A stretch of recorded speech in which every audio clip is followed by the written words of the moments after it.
மரபு என்பதன் பொருள் வழக்கம். மரபு என்பதன் பொருள் வழக்கம். திரிதல் என்பதன் பொருள் மாறுபடுதல். திரிதல் என்பதன் பொருள் மாறுபடுதல். தலா அல் என்பதன் பொருள் தழுவுதல். தலா அல் என்பதன் பொருள் தழுவுதல். தொல்காப்பியத்தின் ஆசிரியர் தொல்காப்பியர். தொல்காப்பியத்தின் ஆசிரியர் தொல்காப்பியர். தமிழில் மிக பழமையான இலக்கண நூல் தொல்காப்பியம். தமிழில் மிக பழமையான இலக்கண நூல் தொல்காப்பியம். தொல்காப்பியத்தில் உள்ள அதிகாரங்கள் 3. தொல்காப்பியத்தில் உள்ள அதிகாரங்கள் 3. தொல்காப்பியத்தின் 3 அதிகாரங்கள் எழுத்து சொல் பொருள். தொல்காப்பியத்தின் 3 அதிகாரங்கள் எழுத்து சொல் பொருள். தொல்காப்பியத்தில் 27 இயல்கள் உள்ளன. தொல்காப்பியத்தில் 27 இயல்கள் உள்ளன. தொல்காப்பியத்தில் ஒவ்வொரு அதிகாரமும் 9 இயல்களை கொண்டது. தொல்காப்பியத்தில் ஒவ்வொரு அதிகாரமும் 9 இயல்களை கொண்டது. புலியின் இளமை பெயர் பரல். ஒளிமரபு உருமும்.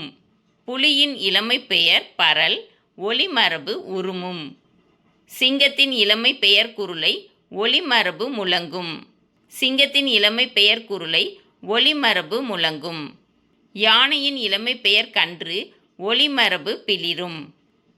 யானையின் இளமை பெயர் கன்று. ஒளிமரபு பிளிரும். பசுவின் இளமை பெயர் கன்று. ஒளிமரபு கதரும். பசுவின் இளமை பெயர் கன்று. ஒளிமரபு கதரும். கரடியின் இளமை பெயர் குட்டி. ஒளிமரபு கத்தும். கரடியின் இளமை பெயர் குட்டி. ஒளிமரபு கத்தும். மனிதன் தன் கருத்தை பிறருக்கு அறிவிக்க மொழியை கண்டுபிடித்தான். மனிதன் தன் கருத்தை பிறருக்கு அறிவிக்க மொழியை கண்டுபிடித்தான். மனிதன் மொழியை நிலைபெறச் செய்ய எழுத்தை உருவாக்கினான். மனிதன் மொழியை நிலைபெறச் செய்ய எழுத்தை உருவாக்கினான். பாறைகளிலும் குகைச்சுவர்களிலும் தன் எண்ணங்களை குறியீடுகளாக பொறித்து வைத்தான். இதுவே எழுத்து வடிவ தொடக்க நிலை. பாறைகளிலும் குகைச்சுவர்களிலும் தன் எண்ணங்களை குறியீடுகளாக பொறித்து வைத்தான். இதுவே எழுத்து வடிவ தொடக்க நிலை. எழுத்து என்பது ஒளியையோ வடிவத்தையோ குறிக்காமல் பொருளின் ஓவிய வடிவமாக இருந்தது. இவ்வரி வடிவத்தை ஓவிய எழுத்து என்பர். எழுத்து என்பது ஒளியையோ வடிவத்தையோ குறிக்காமல் பொருளின் ஓவிய வடிவமாக இருந்தது. இவ்வரி வடிவத்தை ஓவிய எழுத்து என்பர். ஓர் ஒலிக்கு ஓர் எழுத்து என உருவான நிலையை ஒலி எழுத்து நிலை என்பர். ஓர் ஒலிக்கு ஓர் எழுத்து என உருவான நிலையை ஒலி எழுத்து நிலை என்பர். கல்வெட்டுகளில் உள்ள எழுத்துக்களின் அமைப்பு ஷா என்னும் வட எழுத்து காணப்படுகிறது. மெய்யை குறிக்க புள்ளி பயன்படுத்தவில்லை. எகர ஒகர குறில் நெடில் வேறுபாடு இல்லை.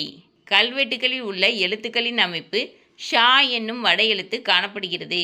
மெய்யை குறிக்க புள்ளி பயன்படுத்தவில்லை. எகர ஒகர குறில் நெடில் வேறுபாடு இல்லை. அச்சுக்கலை தோன்றிய பின்பு தமிழ் எழுத்துக்கள் நிலையான வடிவத்தை பெற்றன.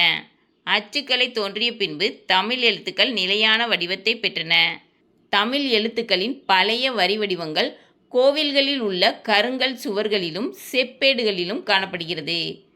தமிழ் எழுத்துக்களில் பழைய வரி வடிவங்கள் கோவில்களில் உள்ள கருங்கல் சுவர்களிலும் செப்பேடுகளிலும் காணப்படுகிறது.